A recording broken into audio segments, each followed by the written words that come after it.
जय तिरंगा दोस्तों रतन टाटा जी भारत के जाने माने उद्योगपति, निवेशक और टाटा सन्स के रिटायर्ड अध्यक्ष हैं।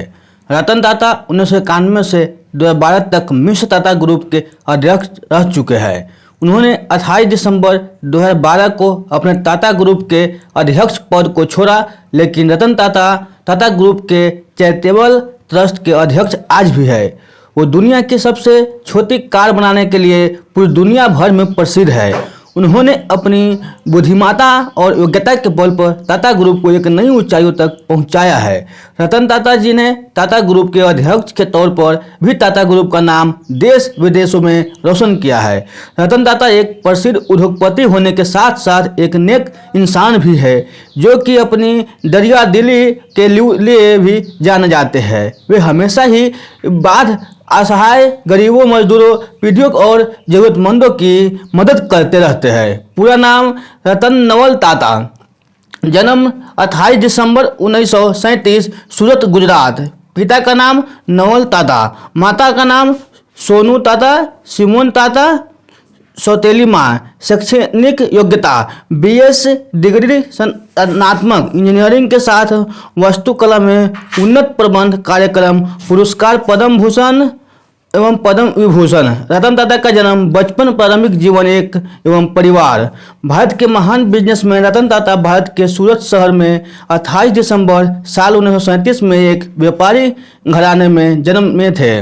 उनके पिता नवल टाटा और माता सोनू थी। उनके माता पिता के बीच तलाक के बाद उनका पालन पोषण उनकी दादी नवाजबाई टाटा ने किया था। रतन टाटा के पिता ने सिमोन टाटा से दूसरी शादी की थी।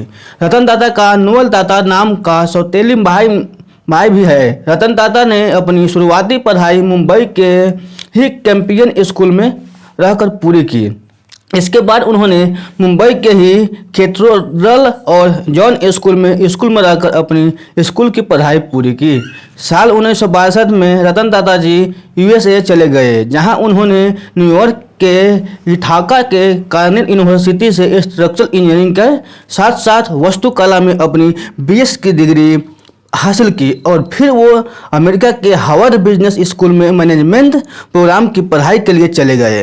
रतन टाटा की शुरुआती कैरियर। रतन टाटा ने अपनी पढ़ाई पूरी होने के बाद कुछ समय तक लॉस एंजल्स, कैलिफोर्निया में जोन्स और एमोन्स में काम किया और फिर आईएमबी में भी जॉब की। साल 1961 में वे अपने पारिवारिक टाटा ग्रुप का हिस्सा बने और इस ग्रुप के साथ अपने करियर की शुरुआत की।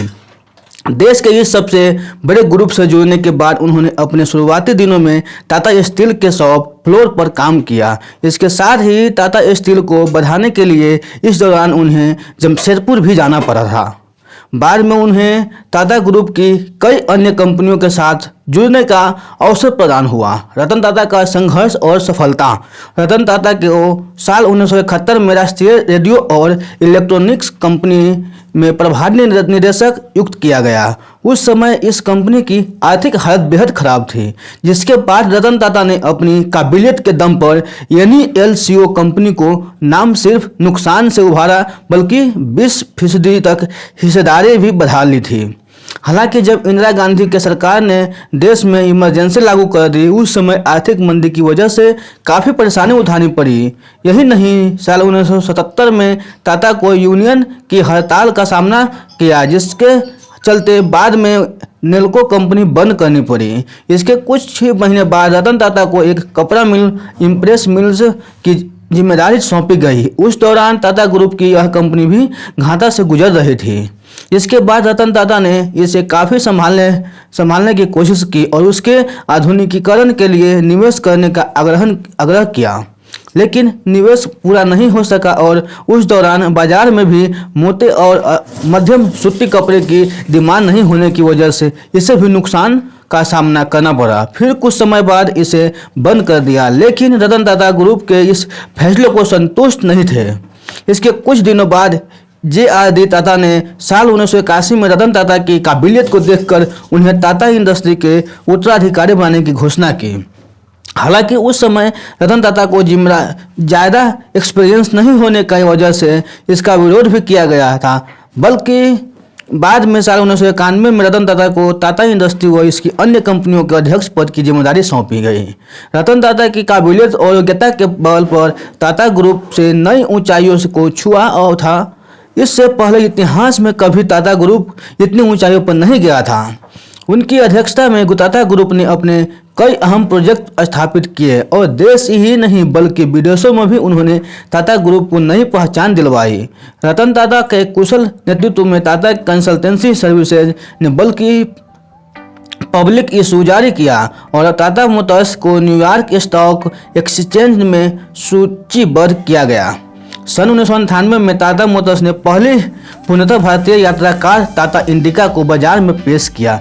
इसके बाद टाटा टी ने तेतली, टाटा मोटर्स ने जैगुआर लैंड रोवर और टाटा स्टील ने कोरस ग्रुप का सफलतापूर्वक अधिग्रहण किया, जिससे टाटा समूह की साख भारतीय उद्योग जगत में बहुत बढ़ी। इसके साथ ही रतन टाटा भी व्यापारिक जगत में एक प्रसिद्ध शख्सियत बन गए। रतन टाटा के नेतृत्व में टाटा ग्रुप दुनिया का 5वां सबसे बड़ा इस्पात उत्पादक संस्थान बन गया। दुनिया की सबसे सस्ती कार नैनो कार की शुरुआत रतन टाटा ने दुनिया की सबसे सस्ती कार बनाकर उन लोगों के बारे में भी सोचा जिनके लिए कार खरीदने की किसी भी बड़े सपनों से कम नहीं था। रतन टाटा ने महज 1 लाख रुपये की लागत में दुनिया की सबसे सस्ती कार नैनो कार बनाई और साल 2008 में नई दिल्ली में आयोजित ऑटो एक्सपो में इस कार की उद्घाटन किया। शुरुआत में टाटा नैनो की 3 मॉडल्स को मार्केट में पेश किया गया। आपको बता दें कि भारत में उनको सबसे प्रसिद्ध उत्पादक टाटा इंडिका और नैनो के नाम से जाने जाते हैं। इसके बाद 28 दिसंबर 2012 को रतन टाटा ग्रुप के सभी कार्यकारी जिम्मेदारी से रिटायर हो गए। इसके बाद साइरस मिस्त्री को टाटा ग्रुप के अध्यक्ष पद की जिम्मेदारी सौंपी गई। रतन टाटा अपने रिटायरमेंट के बाद भी काम कर रहे हैं। अभी हाल ही में रतन टाटा ने भारत की सबसे बड़ी ई-कॉमर्स कंपनी में से एक स्नैपडील एवं अर्बन लैंडर व नामी चाइनीज मोबाइल कंपनी जियोमी में भी निवेश किया है। वर्तमान में वे टाटा ग्रुप के चैरिटेबल संस्थापकों के अध्यक्ष में है। रतन टाटा एक दयालु, उदार एवं दरियादिल इंसान हैं, जिनके 65% से ज़्यादा शेयर चैरिटेबल संस्थाओं में निवेश किए गए हैं। उनके जीवन का मुख्य उद्देश्य भारतीयों के जीवन की गुणवत्ता को बढ़ाने है और साथ ही भारत में मानवता का विकास करना है। रतन टाटा का मानना है कि परोपकारियों को अलग नज़रिए से देखा जाना चाहिए। पहले परोपकारी अपनी संस्थाओं और अस्पतालों का विकास करते थे, जबकि अब उन्हें देश का विकास करने की ज़रूरत है। रतन टाटा की उपलब्धियाँ। रतन टाटा भारतीय एड्स कार्यक्रम समिति के सक्रिय कार्यकर्ता है। भारत में इसे रोकने की हर संभव कोशिश करते रहे हैं। रतन टाटा प्रधानमंत्री व्यापार और उद्योग समिति के अध्यक्ष सदस्य होने के साथ ही एशिया के RAND सेंटर के सलाहकार समिति में भी शामिल है। देश ही नहीं बल्कि विदेशों में भी हमें रतन टाटा का काफ़ी नाम दिखाई देता है। रतन टाटा मित्सुबिशी कॉर्पोरेशन की अंतर्राष्ट्रीय सलाहकार समिति के भी सदस्य है और वो इसी के साथ वे अमेरिकन अंतर्राष्ट्रीय group JP Morgan Chase and Booz Allen Hamilton में शामिल है।